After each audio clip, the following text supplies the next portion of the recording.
আসসালামু আলাইকুম প্রিয় দর্শক, সবাইকে স্বাগত জানাই ট্রমা ইনস্টিটিউট সীমিত আয়োজন আমার শিক্ষা অনুষ্ঠানের 150তম বিশেষ পর্বে। আপনাদের সাথে আমি আছি মোহাম্মদ সাইদুর রহমান নীরব, সহকারী জনসংযোগ কর্মকর্তা ট্রমা মেডিকেল ইনস্টিটিউটস। আজকে আপনাদের সাথে কথা বলবো মেডিসিনের সঠিক ব্যবহার নিয়ে। এই বিষয়ে কথা বলার জন্য এই মুহূর্তে স্টুডিওতে আমাদের সাথে উপস্থিত আছেন আমাদের ট্রমা ম্যাথসের একজন প্রাক্তন সফল শিক্ষার্থী, যিনি বর্তমানে ট্রমা মেডিকেল ইনস্টিটিউটসে মার্কেটিং প্রমোশন অফিসার হিসেবে কর্মরত আছেন। আপনাকে স্বাগত জানাই আমাদের অনুষ্ঠানে। কেমন আছেন? জি আলহামদুলিল্লাহ ভালো আছি। আপনি কেমন আছেন? জি, আমি আলহামদুলিল্লাহ ভালো আছি। দর্শকদের উদ্দেশ্যে আপনার পরিচয়টা দেবেন। আসসালামু আলাইকুম, আমি হাসনাইন আহমেদ শাকিল, ট্রমা ম্যাথসের 2019-20 শিক্ষাবর্ষের একজন প্রাক্তন শিক্ষার্থী। বর্তমানে ট্রমা সেন্টার মেডিকেল ইনস্টিটিউটসের মার্কেটিং প্রমোশন অফিসার হিসেবে কর্মরত আছি। শাকিল, আপনার কাছে একটু জানতে চাইবো আপনার হোম ডিস্ট্রিক্ট এবং আপনি কোন স্কুল থেকে পড়াশোনা করেছেন? আমার হোম ডিস্ট্রিক্ট হচ্ছে ভোলা জেলা, আর আমি মাদ্রাসা থেকে পড়াশোনা করেছি। নুরবত হোসেন ফাজিল ডিগ্রি মাদ্রাসার একজন শিক্ষার্থী। পাশাপাশি নীলমা জাকব ডিগ্রি কলেজ থেকে ইন্টারমিডিয়েট পাশ করেছি। শাকিল, আপনাকে আমাদের 150তম বিশেষ পর্বে আবারও স্বাগত জানিয়ে আমরা আমাদের আজকের অনুষ্ঠানের মূল পর্বে চলে যাব। আপনার কাছে প্রথমেই জানতে চাইবো শাকিল, রোগ চিকিৎসায় মেডিসিনের গুরুত্ব কেন এত বেশি? ধন্যবাদ। মেডিসিন রোগের উপসর্গ কমানোর পাশাপাশি রোগের মূল কারণ নিয়ন্ত্রণে সহযোগিতা করে। সঠিক মেডিসিন না পেলে রোগ দীর্ঘস্থায়ী হয় এবং অনেক সময় জটিল আকার ধারণ করতে পারে। তাই চিকিৎসায় মেডিসিন একটি অত্যন্ত গুরুত্বপূর্ণ অংশ।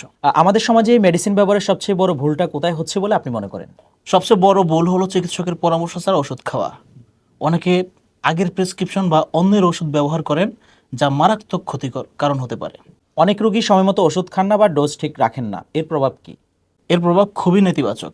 ওষুধ ঠিকমতো কাজ করে না, রোগ সারে না, অনেক সময় রোগ আরও দীর্ঘস্থায়ী হয়। তাই সময় ও ডোজ মেনে অবশ্যই ওষুধ খাওয়া অত্যন্ত জরুরি। খাবারের সাথে ওষুধ খাওয়ানোর নিয়ম না মানলে কি সমস্যা হতে পারে? অনেক ওষুধ খাবারের আগে, আবার অনেক ওষুধ খাবারের পরে অথবা খালি পেটে খেতে হয়। এই নিয়ম না মানলে ওষুধের কার্যকারিতা কমে যায় এবং গ্যাস্ট্রিক সহ বিভিন্ন পার্শ্ব প্রতিক্রিয়া দেখা দিতে পারে। জ্বর বা ভাইরাল রোগে অ্যান্টিবায়োটিক ব্যবহারের বিষয়ে আপনার মতামত কি? ভাইরাল রোগে অ্যান্টিবায়োটিক কাজ করে না, বরং এতে শরীর ক্ষতি হয় এবং ভবিষ্যতে অ্যান্টিবায়োটিক কাজ না করার ঝুঁকি তৈরি হয়। তাই চিকিৎসকের পরামর্শ ছাড়া অ্যান্টিবায়োটিক নেওয়া একদমই ঠিক না। অনেক রোগী নিজের ইচ্ছামতো ওষুধ বন্ধ করে দেয়, এটা কতটা ঝুঁকিপূর্ণ? এটা খুবই ঝুঁকিপূর্ণ। এর ফলে রোগ পুরোপুরি সারে না, আবার ফিরে আসে এবং অ্যান্টিবায়োটিক রেজিস্ট্যান্স তৈরি হতে পারে। চিকিৎসকের নির্দেশ ছাড়া কখনোই ওষুধ বন্ধ করা উচিত না। ওষুধ সংরক্ষণে সাধারণ মানুষের কি ভুলগুলো হয়ে থাকে? অনেকে গরমে বা রোদে ওষুধ রাখেন, আবার মেয়াদ উত্তীর্ণ ওষুধও ব্যবহার করেন। সঠিকভাবে সংরক্ষণ না করলে ওষুধের কার্যকারিতা নষ্ট হয়ে যায়। ওষুধ সবসময় ঠান্ডা ও শুষ্ক জায়গায় শিশুদের নাগালের বাইরে রাখা উচিত। একই রোগে একজনের ওষুধ আরেকজনের ক্ষেত্রে কেন কাজ করে না? কারণ প্রত্যেক মানুষের শরীর আলাদা। বয়স, ওজন, শারীরিক অবস্থা ও অন্য রোগের উপর ভিত্তি করে ওষুধের প্রভাব ভিন্ন হয়। তাই অন্যের প্রেসক্রিপশন অনুসরণ করা একদমই ঠিক না। রোগী যদি ওষুধ খেয়ে পার্শ্ব প্রতিক্রিয়া ভোগে তখন কি করা উচিত?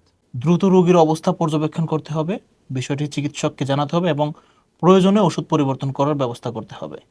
জরুরি হলে তাৎক্ষণিক চিকিৎসা নিশ্চিত করার ব্যবস্থা করতে হবে। মেডিসিন ব্যবস্থাপনায় একজন মেডিকেল অ্যাসিস্ট্যান্টের কি ভূমিকা থাকতে পারে? একজন মেডিকেল অ্যাসিস্ট্যান্ট রোগীর প্রাথমিক অবস্থা মূল্যায়ন করেন, ওষুধ দেওয়ার আগে নাম, ডোজ ও সময় যাচাই করেন এবং রোগীকে ওষুধ ব্যবহারের নিয়ম বুঝিয়ে দেন। এর মাধ্যমে রোগীর নিরাপত্তা নিশ্চিত হয়। গ্রামে বা প্রত্যন্ত এলাকায় মেডিসিন বিষয়ে সচেতনতা বাড়াতে মেডিকেল অ্যাসিস্ট্যান্টরা কিভাবে ভূমিকা রাখতে পারে? স্বাস্থ্য শিক্ষা সভা আয়োজন, সহজ ভাষায় ওষুধ ব্যবহারের নিয়ম বোঝানো এবং ভেজাল ও অপ্রয়োজনীয় ওষুধ সম্পর্কে মানুষকে সতর্ক করার মাধ্যমে মেডিকেল অ্যাসিস্ট্যান্টরা বড় ভূমিকা রাখতে পারেন। মেডিসিন বিষয়ক ভুল ধারণা দূর করতে মানুষের আস্থা কিভাবে অর্জন করা যায়? ধৈর্য নিয়ে রোগীর কথা শোনা, সহজ ভাষায় বোঝানো এবং নিয়মিত ফলোআপের মাধ্যমে মানুষের আস্থা অর্জন করা যায়। শাকিল, আপনার কথাগুলো অত্যন্ত বাস্তবসম্মত ও শিক্ষণীয়। আপনাকে অসংখ্য ধন্যবাদ আমার শিক্ষাঙ্গন অনুষ্ঠানে এসে সময় দেওয়ার জন্য। আপনাকেও ধন্যবাদ। আমি বিশ্বাস করি সঠিক মেডিসিন ব্যবহারই সুস্থ জীবনের মূল চাবিকাঠি। প্রিয় দর্শক, মেডিসিন ব্যবহারে আমাদের সবাইকে যথেষ্ট সতর্ক থাকতে হবে। তবে এই বিষয়ে আমাদের গ্রামে প্রত্যন্ত অঞ্চলে যথেষ্ট ভূমিকা রেখে যাচ্ছে আমাদের দক্ষ মেডিকেল অ্যাসিস্ট্যান্টরা। সবাইকে ট্রমা ম্যাথসের সাথে থাকার জন্য আবার ধন্যবাদ জানাই। আজকের মতো এই আমাদের বিশেষ পর্বে সবাইকে স্বাগত জানিয়ে শেষ করছি। দেখা হবে পরবর্তী পর্বে। ততদিন ভালো থাকুন, সুস্থ থাকুন।